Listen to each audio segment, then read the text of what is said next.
It is Talking Out Tuesday on the Rickey Smiley Morning Show. Y'all help me welcome licensed professional counselor Yunetta Spring. Yunetta, good morning. Good morning, Rickey. Hey, how y'all doing? Good morning. Man, we happy to be here and so excited about, because you know you've been talking about acceptance, and this morning you want to talk about acceptance as it relates to grief. And, you know, let me tell you something, man. It is hard to deal with death of a loved one, whether it's from COVID or some other illness or unexpected passing. So talk to us about acceptance and grief. Yeah. I mean, we've had to talk about this so many times this year, right? And it's just happening. And I think it's several ways that we can, you know, experience grief. But when we lose, like, a loved one, like a whole person, it's a completely different level, right, of grieving. You know, so there are a bunch of psychological models for grief. One of the most common ones that people talk about all the time is Kubler-Ross, which is the 5 stages, you know, which is anger, bargaining, depression. And the last one, which most people consider it to be the last one, is acceptance, right? And I think it's important to understand, like, grief is not linear, right? So we can feel all of those different things all at once in any particular order and over again, you know? So acceptance isn't the last stage of grief. Acceptance is something we have to continuously do as we're grieving. And for grief, I think we do something which we call radically accept. And radical acceptance is understanding that we can let go of something and we can hold on to it at the same time. Right. And that's really hard, like, to wrap our minds around. But if you guys remember at the beginning of the month, we had the pen, right? That analogy with the pen. One is you're holding on to it, but one is squeezing real tight. Y'all remember that? Right. So, you know, it's hard to accept the loss of somebody we love, but I want to stress 3 things to remember as we're accepting. One thing is acceptance is not agreement, okay? So me accepting a loss does not mean I'm saying it's okay, you know? So I think that's really important to specify. The next one is acceptance is not a one-time event. It's a continuous process, right? Because the people we love are a part of our everyday lives, like birthdays, holidays, every day, like normal days, going to school, going to work, you know, getting up, getting dressed, you know. So accepting is something we have to do throughout our entire day because there's so many memories that come back, you know, that this person is no longer a part of.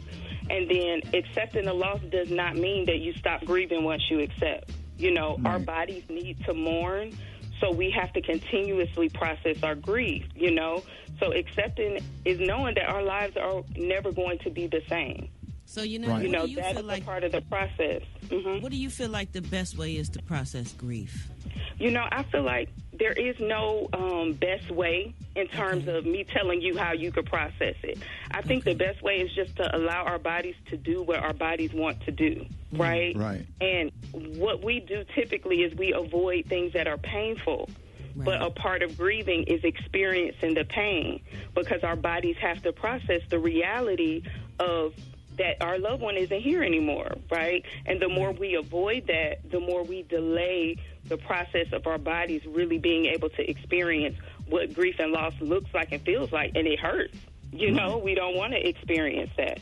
Yeah, because I was trying not to, you know, go into depression because, man, they're crying every 10 minutes, but just like consistently just crying and just deep sadness. Or whatever. It's been a rough couple of weeks, you know, for me. So and then you go through phases where, like, okay, I try to look at stuff out of different windows. You know, hey, he's not suffering. He's gone to a better place. He gave you the best while he was here. But man, you know, it's just been really, really, really sad. You know what I'm saying? I'm okay once I get on stage or on the radio or whatever. But the minute I get off the radio and I walk out of the studio, I walk right back into, you know, the sadness, and I just go ahead and cry and get it all out. Yeah. So, you know, it's been... that's what you got to do. Because I think we try to avoid the sadness, but that's our body telling us we need to experience it, right? That sadness is an indication of how important that person was to us, you know, how much they meant to us. And when we avoid that, we kind of limit our body and our ability to mourn and grieve, you know? Right. So when we feel it, we have to allow ourselves to feel it. But I think the fear is we think if we feel it, we won't ever get out of it. We think we'll stay there. And I think that's what causes us to avoid it. Yeah, and Council Spring, I took advantage of my sadness. It was a fine chick at my uncle's funeral, and I started crying real hard, hoping that she got up. And she got up and consoled me, and I got her number. And we You know, that happens a lot. That happens. A lot of relationships are formed during funerals. I'm not going to say they really good relationships, but it happens. But hey, Rock, I got over there, and as soon as I got by her, I started having a fit. And she was like, "This Rickey Smiley from the radio. He taking it hard. Let me help him."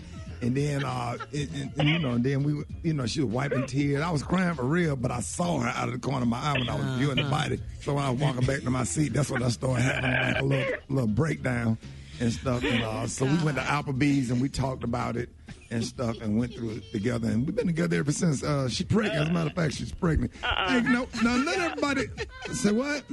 Huh? I said, if you all want to follow me, you can go to Spring for Counseling on Instagram and Facebook. Text the word Spring to 55444 or follow me at Yunetta Spring on YouTube. We not fooling with Rickey today, okay?